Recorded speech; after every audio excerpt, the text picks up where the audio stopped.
with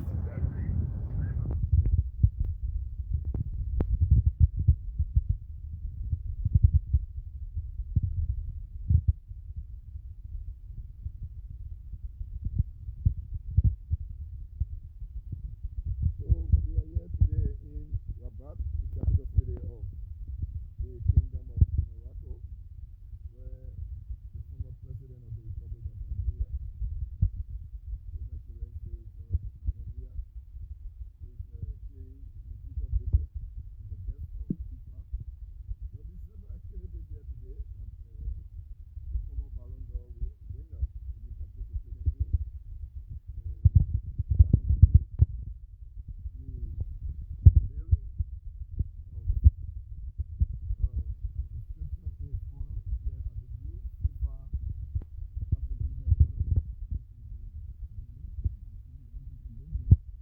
This is my first ever live broadcast.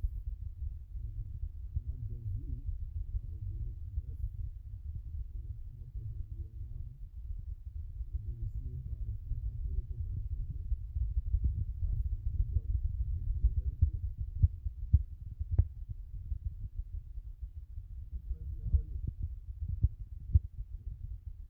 How do you feel to be at this very beautiful edifice that was constructed here in Africa by FIFA? And today you are the official.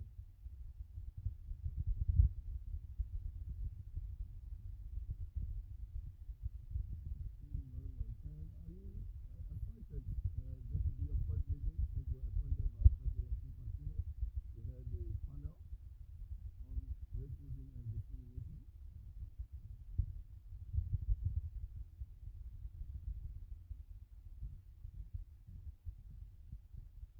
Thinking so. This will be an inaugural meeting of the panel. We have the official of FIFA who is going to receive.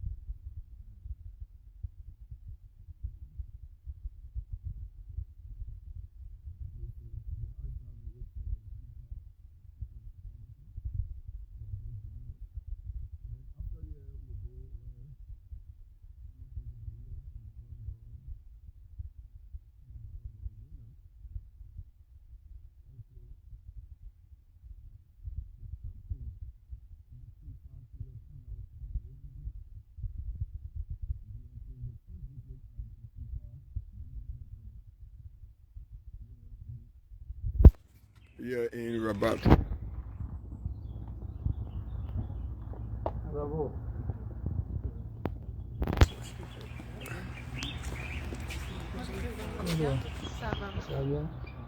May I invite you for a picture with the quote?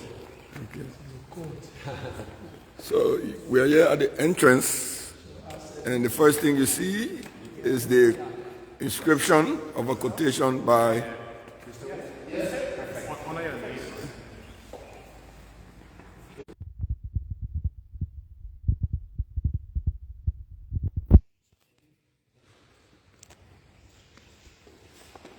So this is the honor that FIFA has given him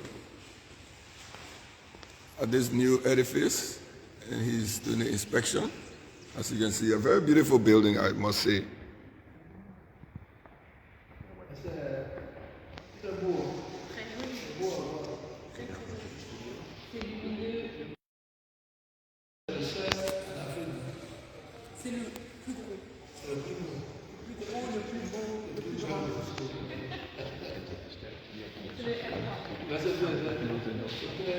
So you do the studio after that one? I follow you. So we have commenced the tour of the building.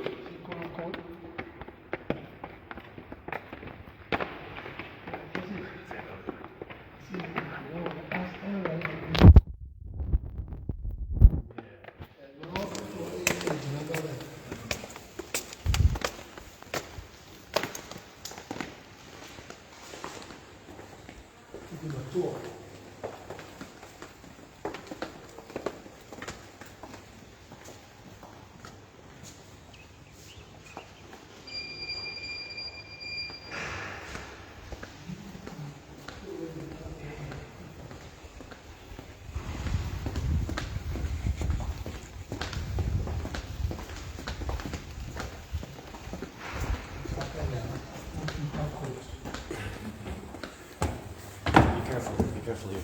Be careful. Yeah.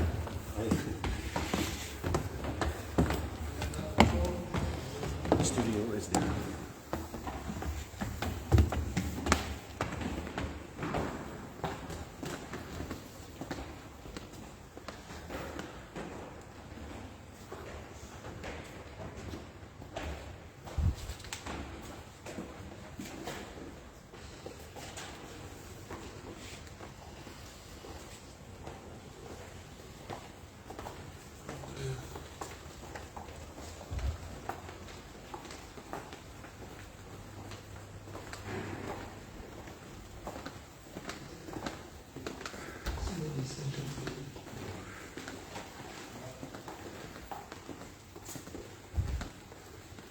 Mr. Weah, may I introduce you to the crew? Hello. Cool. How you doing?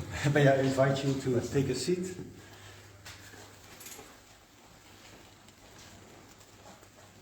We have some water if your throat is dry.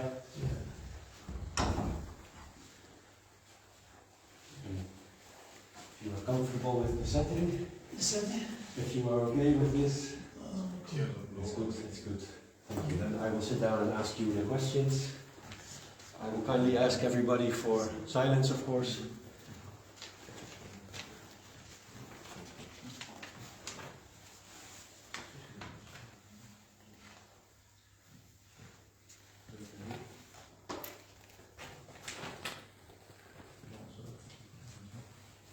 The objective of this interview is to talk about the players' voice panel and about the topic of racism in football.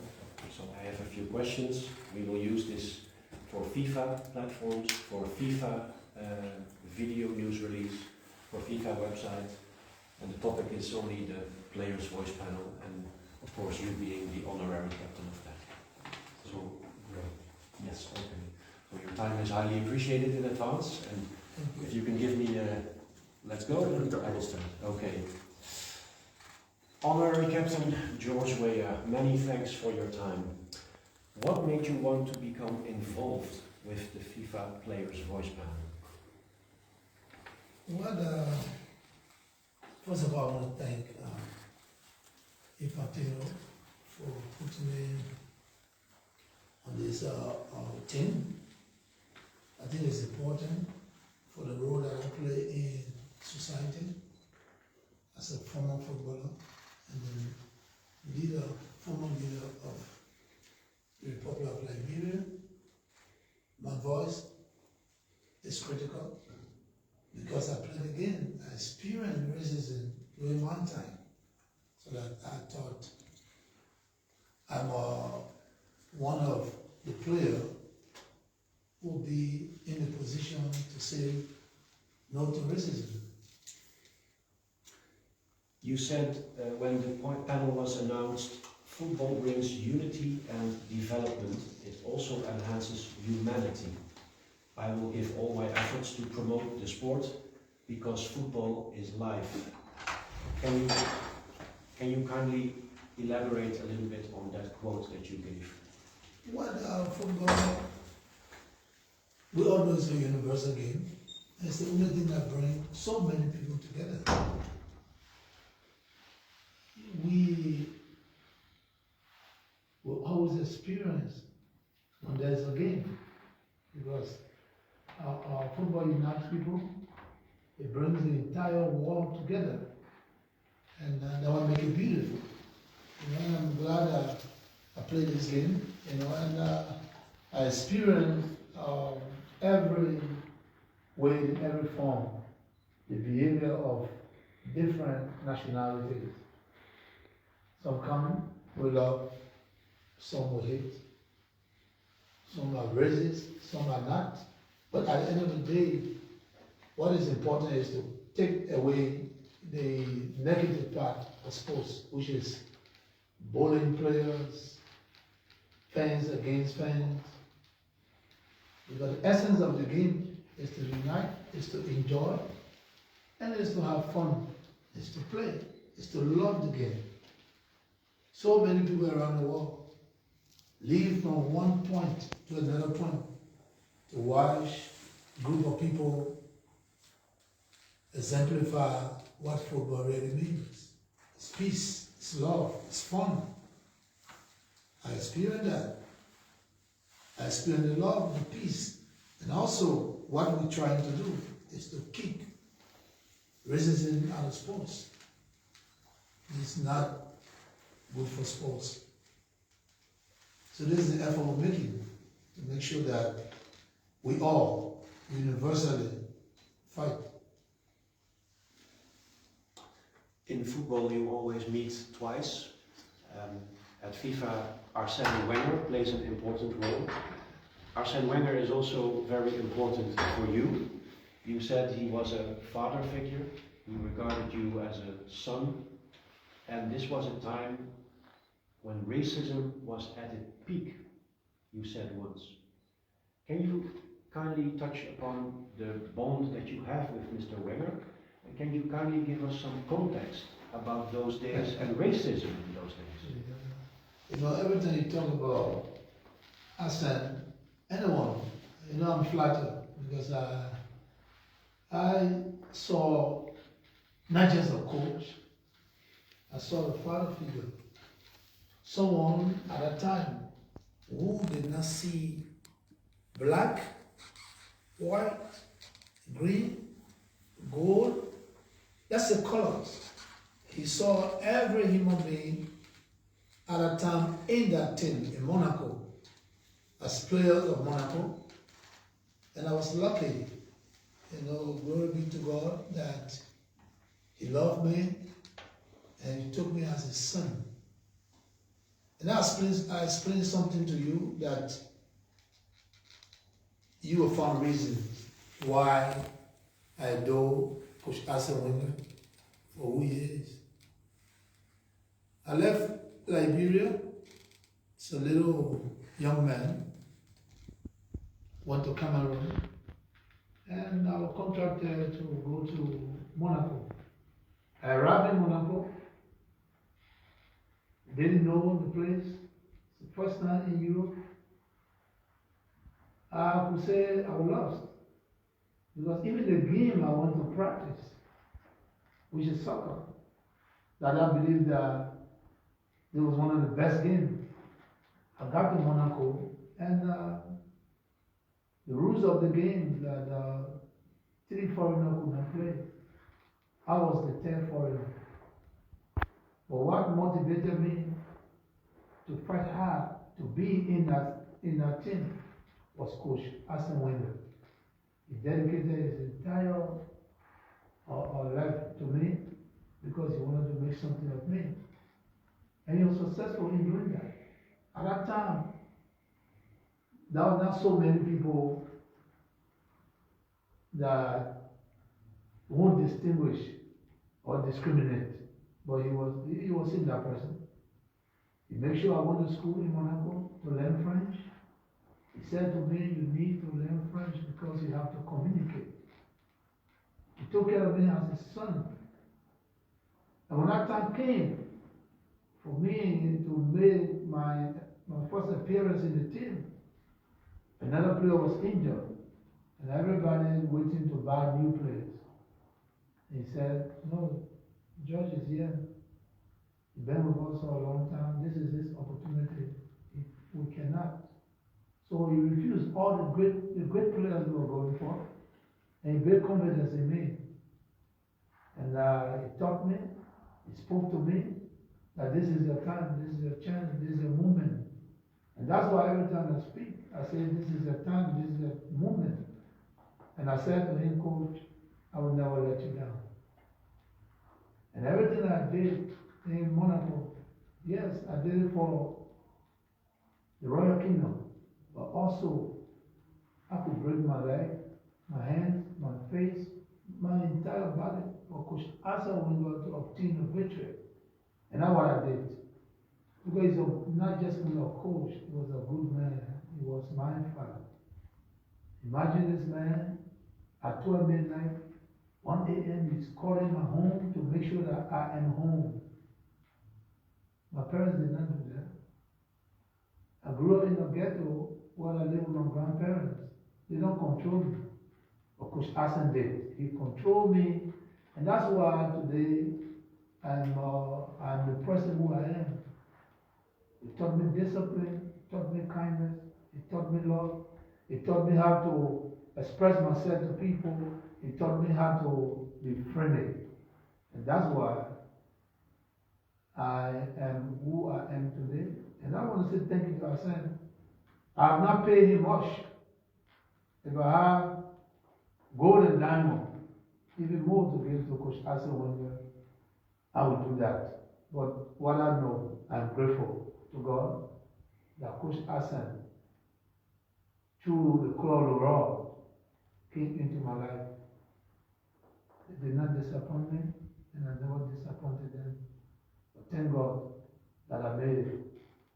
Thanks to Arsène and all of the players that I played with in Monaco throughout my career. I want to thank everybody. But Arsène is the man. He was the father figure. These are very powerful words. Thank you for that. You have experienced racial abuse in those days as a player yourself. A famous example is in 1996 in the Champions League. It was a horrific example of racism. But the times have not changed. Your son, Weah, last year with the US national team was also targeted with racial abuse on social media. Can you reflect on racism in football? It was happening in your playing days. It is happening in the playing days of your son. What are your thoughts on that it's still there? It's still happening. Well, I think we have to promote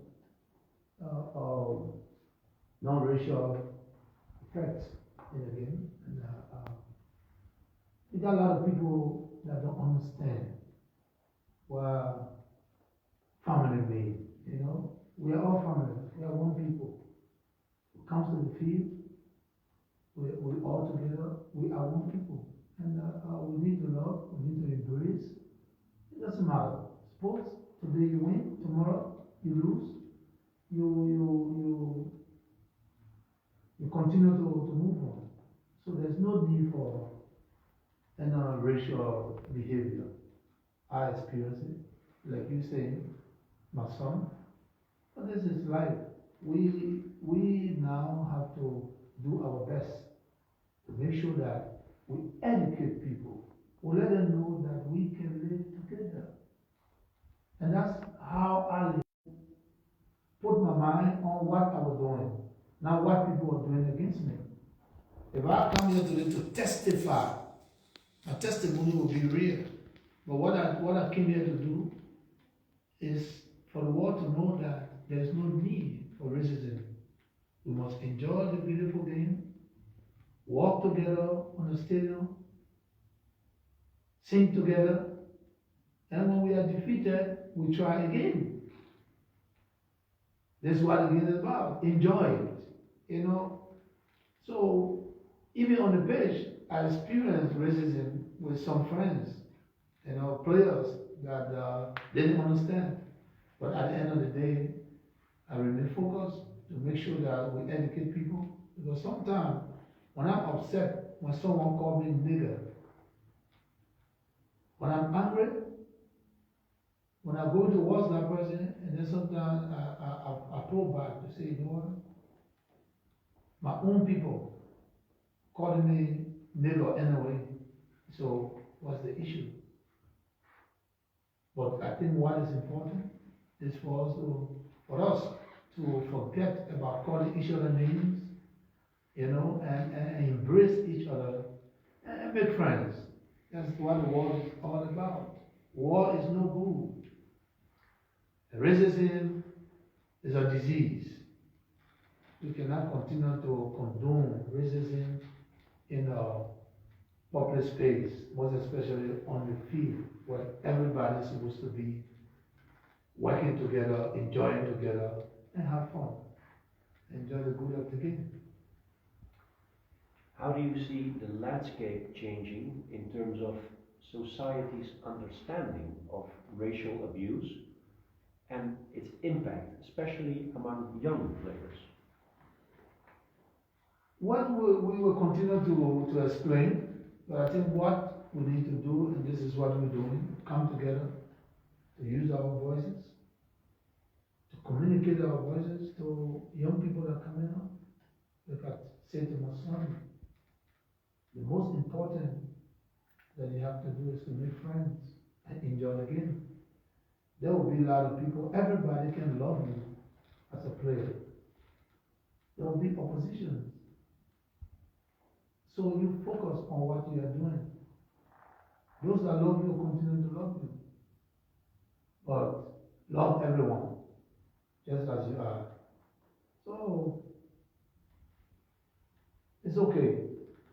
We have to continue to promote friendship and forget about being racist. You know, I don't like to use the word racism because I live among people, black and white, green and gold. And I am who I am. So sometimes we don't focus on that. But it's important to those that don't understand that racism is applied. Racism is a disease. They need to keep that out of the most beautiful game, football, soccer. With all your experience on the pitch and your successful career in society, what do you think you can personally bring to this fight? Well, my experience, my voice, you know, I have a voice, and I thank God that people gave me voice. Coach Arsène gave me voice, Africa gave me voice, my parents gave me voice, the FIFA gave me voice. So if I can use that voice to educate people, why not? This is all I have. Is to talk to people, to let people know that we have to love each other. Harmony is important. Peace is important. The Players' Voice panel has many other strong voices.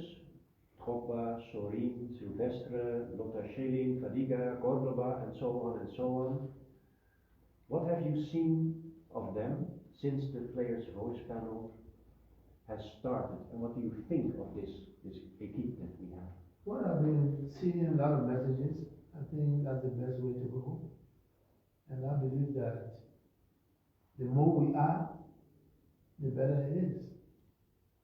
So that, after this meeting, I will propose to Mr. Infantino to bring on more people on board, because you have some players, ex-players, that people listen to too. So we all have to be involved. All of us have to be involved. Those that experience racism, they are still out there in the game. We need to bring them on board. We need to make sure that we get one voice. And that voice, that one voice, will make an impact, will make a difference. But I applaud this beginning, and I hope that they continue to grow. Our voices can reach as far as we wanted to reach. That was my next question. What are your hopes and objectives for the panel for the future and the wider fight against racism? To go far and wide, you said. Well, like I said, our voices need to go as far, and we need more people. You know, you get a lot of people that young people follow, that people love. We need to recruit those people and bring them on board. So when they speak, more people listen. And then we're going to recruit those people and bring them on board. Because this is a one world. And we have to be together. To enjoy this world together. There's no need for war. There's no need for racism. And there's the other way. So when you speak to the FIFA president, your message is, we need a bigger team, we need more voices. It's always good for more people to get involved in anything that we do. Even the FIFA. When we were at FIFA, a football committee member, FIFA was great, FIFA was good, but FIFA was growing. You see today, there's so many people, so much young people. You can see the team has grown. And that's why you see how far FIFA is reaching and how great FIFA is. So as FIFA continue to grow with the best brain and the best people, FIFA will continue to make an impact. We should not overlook that. You know, my FIFA in the 90s and the FIFA today, you can see that there's a lot of improvement. So much has changed simply because of the diversity. The diversity that making FIFA what it is. We were strong leader, strong president, Infantino, who listened to everybody. And that's the picture that we're fighting for, you know. He listened to everybody. So everybody needs to be on board so we can really shape a family, city towards prosperity. And solidarity and peace is important.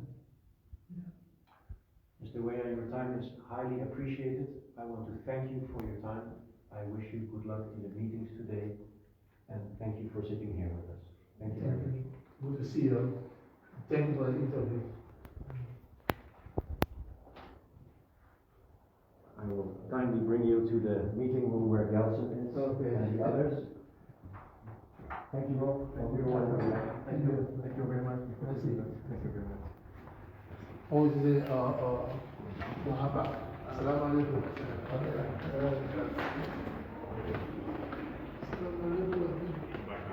No.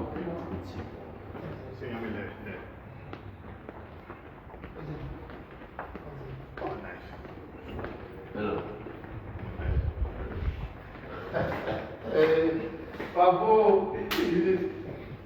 Okay, he's meeting with former Senegalese international, former PSG, Kalilou Fadiga, former World Cup goal scorer.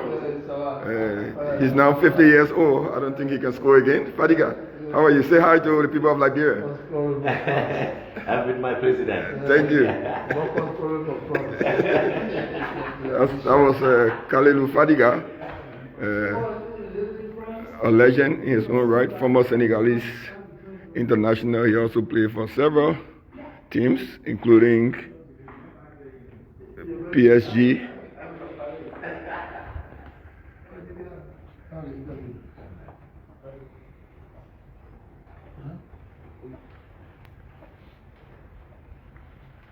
There's a fantastic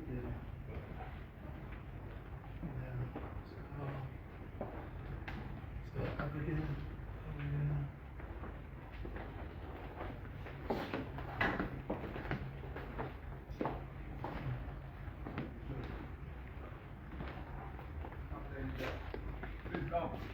Assalamu alaikum. Marhaba. Please come, get up, sit there, or whatever you want. Oh. I I know where you can put them. Where you want? So this is the Oh, you, players panel. You see all the members, former legend. I see former Colombian player, Ivan Cordoba. Ivan, say hello to Liberia. Hello to everybody. Thank you, Cordoba. Former Nigerian international. She's here. Our former Jessica from France. Former France striker. What's it, striker? That's it. Can you introduce yourselves to the people of Liberia? Maya Jackman from New Zealand. New Zealand. Lotta Sherling from Sweden. Sweden. Yes. You played the World Cup before, right? Yeah. Thank you. Oh, Mikael Silvestre. How are you? Please say hi to the people of Liberia. Hi, Liberia, we love you. Thank you. Oh, I have my own brother here. How are you doing? the head of development. Yes. You've been to Monrovia before, right? I've been to Monrovia Thank you, before, thank you. thank you. Oh, my sister Cherry from Kenya. from Kenya. Yeah. Thank you. Chelsea, how many World Cups you played? 3. 3 World Cups. Thank you. Good to see you. Okay, that's Jelson Fernandez from Switzerland, Good to see you. a World Cup veteran. My And name this is is the Ian. director of FIFA for Racism and Discrimination. Head of, Committee? not director yet, Oh, but they- soon director. Okay, very soon. It's good luck. Thank you. Hi, Priscilla from New Also FIFA. This the team from FIFA, and they are about to start a meeting now, so I have to leave the room. Kalilu, beautiful goal. Okay. Eugene, we good? We can Yeah. start? Yes. So I'm out now. You can stay, yeah? I'll cut the video off and come back. Really stay, yeah? Yeah, I'll cut the video off and come back. Because I know the president would like some notes, I'm sure. Yes. Thank you. I think it's the first on-site meeting which Mr. Weah attended, and we will come back shortly to what we did yesterday and what we did today, just for you, for your awareness. But I think you want to speak to your colleagues, right? Yes. Well, first of all, I want to thank Jan.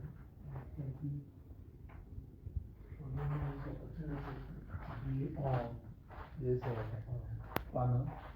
I think we all can promote this, and I'm honored and I'm ready to work. You know, I've worked for FIFA before, and I'm coming again from a different angle. I think this is important because we all experience racism. This is a very good topic, and then I hope that we ourselves, we're going to continue to recruit so we can promote this panel. And I'm ecstatic. Thank you again, and thank all of you, and good to see you. Willing to work with you, and hoping that we'll work together well for best results. The game needs us as we lead this game. So let us work together. Let us continue to do our best. Our children are out there. They are on the stadiums. They are in the communities. And a lot of people that don't understand, you know, make those remarks. I remember when I was a young man, and I was very young when I came to Cameroon. I went to Cameroon, and then I went to Europe. I went to Monaco. You know, one thing we fought was discrimination. When we came, we could not partake in winning either the Ballon d'Or because we were African. We spoke at FIFA. I think I spoke that we cannot be playing in this league and then we can win anything. The fact that we are playing in the European leagues, we are not African no more. We have to be a part of this because we have talent. And I remember that when FIFA changed that rules, and in '93, I won the Ballon d'Or.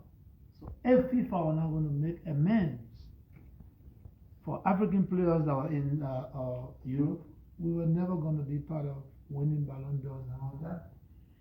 So you see, when you speak, people listen. And this is why we are here. We need to speak. We need to continue to recruit for good and great voices that will allow people to understand that racism is a plague. It's not a good thing for society, and we will not encourage it. So we'll continue to find the reason why people that are racist will not be among us. Until they make peace, they show love, we will continue to fight until we are successful in what we are doing. Good to be here this morning, and I'm here to listen. Thank you, sir.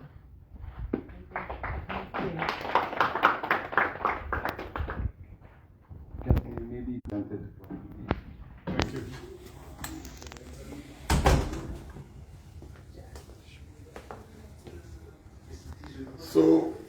very soon we'll be going offline because the details of the meeting itself cannot be recorded. But this is just the second of many events that will take place today. By midday, the president of FIFA, Gianni Infantino, will join President Weah to continue the discussion and to conclude the FIFA Players Voice panel so that they can come up with decisions and with a plan of action.